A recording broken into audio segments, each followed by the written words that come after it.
Good morning, ma'am. Good morning, Sudeepta Rao. Lovely to have you here. I have seen you and you've seen me for so many years because you're my father's colleague and friend, and it's been a long association. So thank you so much for doing this. You have been in the field of gynecology, of women's health for so many years now, and you've held many leadership positions in various societies, and now you're the president-elect for Hyderabad Menopause Society. So how do you think women's health care has evolved over the years? What are the changes, positive, negatives? Could you just start with that? Thank you so much first to invite me here, and it's really a pleasure to see you, such a grown-up girl and with full of knowledge. Thank you. And we are learning so many things new from you. Oh, that's a big compliment coming from you. Thank you. So if I look at my because I have been practicing almost 14 years now. Yeah. And when we started our practice 3.5 decades ago, menopause was not an issue in the sense. Like people used to just go through it without any complaints, and they used to say, okay, it happened, simply. But over a period of time, now these 3.5 decades, I think women empowerment has come, education has come, women have started professionals, and this has taken, I think, a little toll on their health. Now they would like to know what exactly menopause means and how it occurs. But I think women should not be worried about menopause. It is just milestone in our own life. And we should take it as it comes. But then, because of our lifestyle changes, and now you have seen that so many issues coming because of the diet, physical activity, so many things. Yes, true. So now they have to see like how they can understand menopause and the issues which come during menopause and after menopause, how they can be, health guided, and at the same time they can make it a more interesting phase of life. True, so true. I was actually a part of the discussion. Yesterday I'd gone to hear Lisa Ray, actually. She talked about menopause and how she was going through it. And she said, this is not the end of my life. This is the beginning. I feel more strength in menopause because I have the right guidance and the right help. And I also feel that maybe 30 years ago, 40 years ago, women faced the same problems. Just that they didn't have an outlet to, air their problems. They just went through it. But now we have the right help and the right knowledge that we have to give. So ma'am, it's very important to understand for our audience what is menopause and what is perimenopause, because a lot of people think it's just one day when the periods end. So what is perimenopause and how long? Seriously, menopause means the woman should not get her periods for almost 1 year, and after that only we can say that she has entered the menopause. Correct. That is one. Now perimenopause is an age where it extends for 3 to 5 years. So it may start after 40. Yes. So during this period they may have irregular periods, just that. And then they may have some mood swings and hot flushes. And these are the things which happen during transition.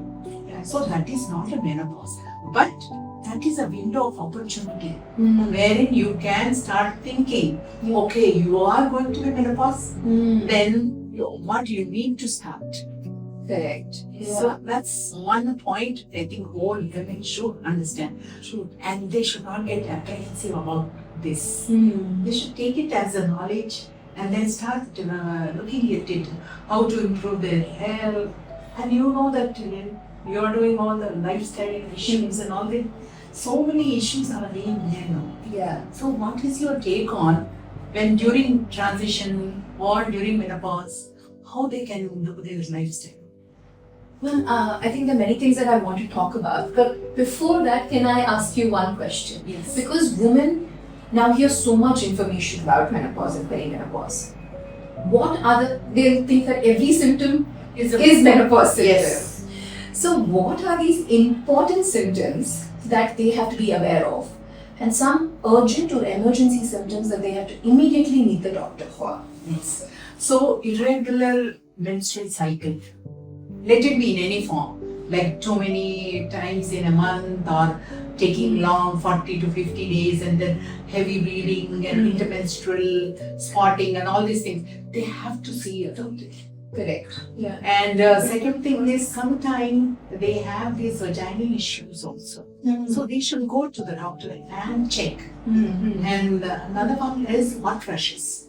Nowadays they do get hot flushes and they have to go and check themselves. Yes. And before that, I think every woman, as soon as she enters her 40th birthday, I think she should scream. For these certain tests are there which are very important.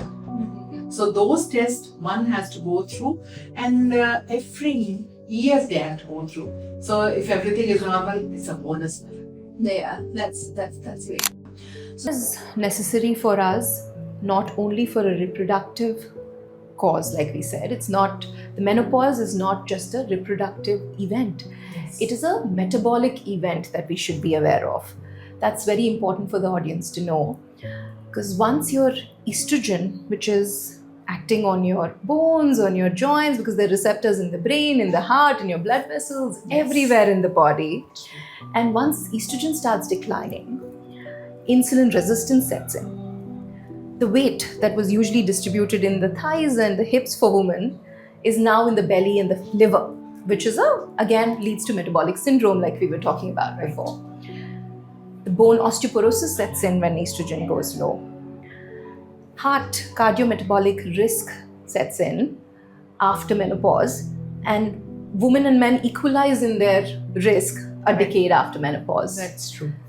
So there's so many things that estrogen is necessary for and our hormones are necessary for that lead to this metabolic event that we are talking about. So when we say all these things, then we look at lifestyle, not just lifestyle, but also looking at the root causes, the environment and everything around us. So sleep, Yes, stress, very important. the food that we are eating, the gut microbiota that we have. So the whole fiber, the fermented food that we are giving our gut will affect we know of the estrobolome. Yes. That means the estrogen is balanced in your gut. So the hormones can be balanced with your gut also. So when stress is balanced and you're sleeping better, your hormones are working better. So it's not just HRT, they're managing everything else around you. Right. So it's definitely going to help you. And strength training. Yes. I'm somebody who does yoga from a long time, but now I've realized the importance of strength training. Yes. Even if it's twice a week, because your muscles and your bones are going weak. Once you start doing that, you notice the difference in how you're sitting, how you're standing, how you're moving through your day also. And you don't have to compare yourself to the 20-year-olds around you who are in the gym. Exactly. You do what you're capable of, Yes. and it's very personalized to you. Yes. So I think And in this, I would like to add one more thing. Now, sarcopenia, correct. a muscle weakness, it starts much earlier Right. than osteoporosis. Right. So we can detect that now Yes. with DEXA. DEXA scan, yes. And you know that there is time for you to see that your osteoporosis is postponed. right. With aging anyway, we may have osteoporosis, but it may not be too bad, so that you will develop fractures and then Yeah, joint pains and all those things. right. So here, that is one catch, that you have to get your sarcopenia. Yes. You have to detected. check it and you have to address it, because Like that's where you can strength prevent training. osteoporosis Correct. also. Right, that's true, ma'am. Sudeepta, I want to ask you one more thing. See, there's so much of awareness about the breast cancer and other things, so much. But what do you think about the heart health issues in menopause and postmenopausal women? There is Yes. no such awareness. Thank you for asking me that question, because I'm so passionate about bringing awareness to this. Estrogen has a protective effect on women's hearts. Yes. So we don't hear about heart attacks as much in women. But once the estrogen declines, it's not just the heart, but it's also the blood vessels, it's also the cholesterol, the inflammatory effect, everything sets in after menopause. And like I said, after a decade, both men and women have equal chances and equal risk of heart diseases. But women, they have different symptoms. I think it's also because in our textbooks, it's mostly symptoms that are studied in men. So it's described as chest pain and chest tightness and heaviness, and women might not have those symptoms. We know that they could just present as fatigue, as some breathlessness, as jaw pain or back pain. We tend to neglect them, so they are missed. So we have to understand that heart disease is the commonest cause of death in women, even outnumbering all the cancers put together. There's so much awareness of breast cancer. Good thing that we know and we're catching early breast cancer. But it's important for us to realize that heart disease is something that you should be screened for, and we should not wait for a first event. We should probably screen for in perimenopause and menopause. Exactly. I think that is the take-home message for all the viewers, that screening is really, really important. If it comes normal, fine. They think that if it comes normal, why to repeat it again? Yeah. But I think we need to repeat it. Because the changes are ongoing. Yes. Ongoing. Like I said, in 10 years it equalizes. So the protection of estrogen is coming down over the decade. So very important point. Screen and regular screening also. So actually, ma'am, I wanted to ask you a question that a lot of women, high functioning women, come in to my clinic. And they say suddenly we're not sleeping well, we are waking up at around 3 or 4 a.m. We're not able to function through the day because we're not sleeping well. What could be the cause? What are the things that are happening in our body? And what can we do? Yes. Actually, you know that 3 to 4 a.m. they say critical hour.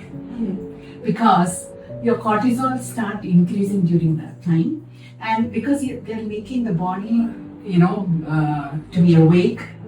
And when you have good estrogen and progesterone, your sleep is not affected, because estrogen has an effect on serotonin, melatonin, which is a sleep one, and progesterone is a calming hormone. So all these, when they are regularly well balanced, you don't have issue. But in menopause, they decrease.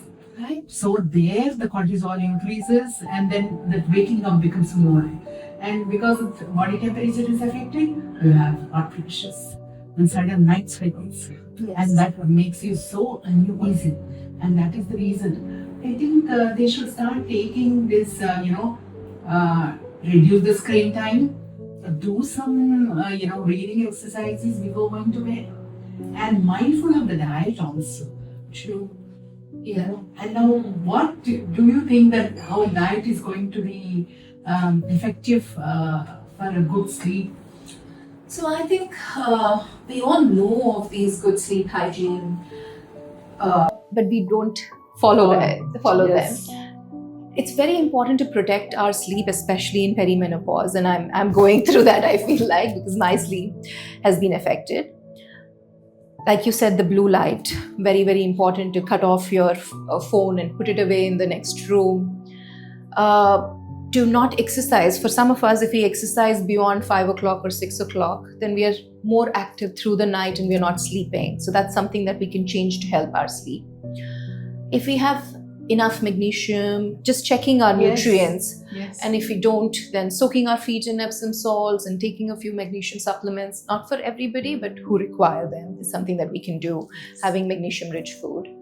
With diet, particularly like you asked me, to incorporate good whole food, fiber-rich food, and fermented food, I think is very important in perimenopause. And having your meals slightly earlier. Yes. So you're not too full and digesting your food while, when you get to bed. And one more thing I think is not drinking too much water before bed. Correct. I have noticed that change. I never used to have a problem before, But as I'm getting into perimenopause, if I drink water later through the day, then I'm more awake because I think my bladder's full. So there's little things that you can change through your day to help you sleep better, not just the HRT. I think so. Yeah. I think some changes, I think with this talk, I think a lot of people should change their way of thinking. True, ma'am. So now coming to the point, like what are the biomarkers we should advise all the women to go through? Yes, ma'am. So that they get their red flags, Yes, or they Yeah. can, be feel free that okay, they don't have any issues. Yeah. So I think for me, as somebody who's focused on cardiometabolic disorders and metabolic disorders, the effect of estrogen, like we talked about, on insulin resistance, that's the first thing that I want to test. So HOMA-IR is something that I will check. Okay. I will check for fasting and post-lunch blood sugar. I will check for HbA1c. That's the major thing that I'm checking because most of the women are diagnosed Yes. around this time as diabetic or pre-diabetic. I would look at their cholesterol levels. Exactly. The Most protection, important. yes, the cholesterol levels is very important. The protective effect on lipid metabolism is gone. So cholesterols, not just the fasting lipids, I check for ApoA and ApoB, and Okay. inflammation is what I'm checking for. So I check for HSCRP also. Okay. A lot of women come in with symptoms of fatigue, not feeling right. We can't just dismiss it as Yes. perimenopause. So we have to check for thyroid because hormonal changes also affect your thyroid. We check for vitamin D, or we check for ferritin as a cause of fatigue. Yes. We check for vitamin B12. We are checking their bone mineral density around this time. Very So then important. we can follow up and see if they already have osteopenia and osteoporosis, and they take it more seriously. We look at their body composition, the waist hip. Even if you're not doing a DEXA, Yes. at least looking at their waist hip ratio to warn them, see you're going into a metabolic event. Correct. And cardiovascular risk, so a 2D echo, an ECG, and a TMT, all those things I think are very necessary. Do you like to add one more thing, liver function test also? Yes, liver function, because fatty liver, we might not always have a change in our liver enzymes, but if the changes are there, then it's a warning sign that you have to urgently address it. A simple ultrasound can tell us if there's fatty liver that we have to look further into and things like that. So basic metabolic profile, including a CBP and all that is done. These are the tests that I would especially advise in perimenopause. I think I agree with you that I think women have to undergo these screening tests, Yes, ma'am. and then they can just look for the red flags and take treatment. And if they don't have, be happy and Yeah, spend a more fruitful, Yes. positive life. true, ma'am. True. That's true. So now, ma'am, the most exciting part, I'm sure most of the audience is looking for your advice about HRT, hormone replacement therapy. But before that, let's talk about the Women's Health Initiative, which was published in 2002, which changed the course of menopause treatment and hormone health Yes. for women. Yeah. So what is your take on that? See, actually, VHI, when they started their study long ago, they included all the women. They never differentiated between. And that's why they had a lot of issues with the HRT. So later they have learned that the woman post-menopausal 10 years or the woman with 60 years at age of 60, these women can benefit with the hormone therapy. Not others, not beyond 60 or not beyond 10 years of menopause. Yeah, and So this is the cutoff. and most of the women studied were over 65 in Yes. WHI. Yes. Yeah, true. So ma'am. they had risk Right, with the hormone therapy. right. So now it is a guidelines have come that we have to start, if even we have to start, that she should be within 10 years of menopause 10 years or of menopause. below 60 years of age. That is Yeah, the guideline. Correct. Now next thing is, we don't have that every woman should undergo this menopause therapy, hormone therapy, because we have to see whether this person is the right person or what. No, we have to evaluate and see whether the woman is eligible for the hormone therapy. right. And We have to give the right dose, right treatment, and right time. These are the three important things. Right. And then another issue started coming up nowadays, that women started having menopause before 40. Now we started getting such cases. Now these women need hormone therapy in any way, because that is the treatment for them. Because if they don't take the treatment, their body is going to be affected because of estrogen deficiency at a very early age. Right. As you said, cardiac problems, bone problems, Yeah. and mood problems, and so many things. True. Skin also. True. So they have to start hormone therapy immediately. They should see a doctor and get evaluated and see. Because now we are seeing a lot of cases even before 40. They are coming with menopausal. Any levels. particular reason, ma'am, for has the percentage really increased or? No, I think detection has become more, I feel. Got it. Because now when a woman comes in transitional phase and they say that I didn't get for 6 months, maybe I'm menopause, or 8 months, then we do this serum FSH, molecular stimulating hormone. Correct. And if it is more than 35, we say that you have approached menopause. Correct. And then if 2 levels are there 3 weeks apart, then we say you are menopause. Yeah. So awareness is more is what we are saying. Ma'am, when it comes to giving HRT, I also have read that and know that the hormones used in WHI was very different from the hormones that are now available, the bioidentical hormones. Could you speak a little bit about what are the hormones that are available, how women can take it? Because women think that, HRT, it must be really painful, we have to take jabs every day and stuff like that. So could you elaborate as to how this is done? Now actually there's a lot of development in the molecules of hormones, and these bioidentical molecules, they have been studied with efficacy and so much of safety regulated and FDA approved. Correct. And they're beneficial to the woman with symptoms which are troubling them because of transition or menopause or postmenopause. Correct. So they have to take these, and always give healthcare professionals evaluate and see whether they are beneficial or at risk. If they are beneficial, definitely they will advise and they should take. And now we have micronized progesterone, which is really good. And it is like progesterone, which is there in our body.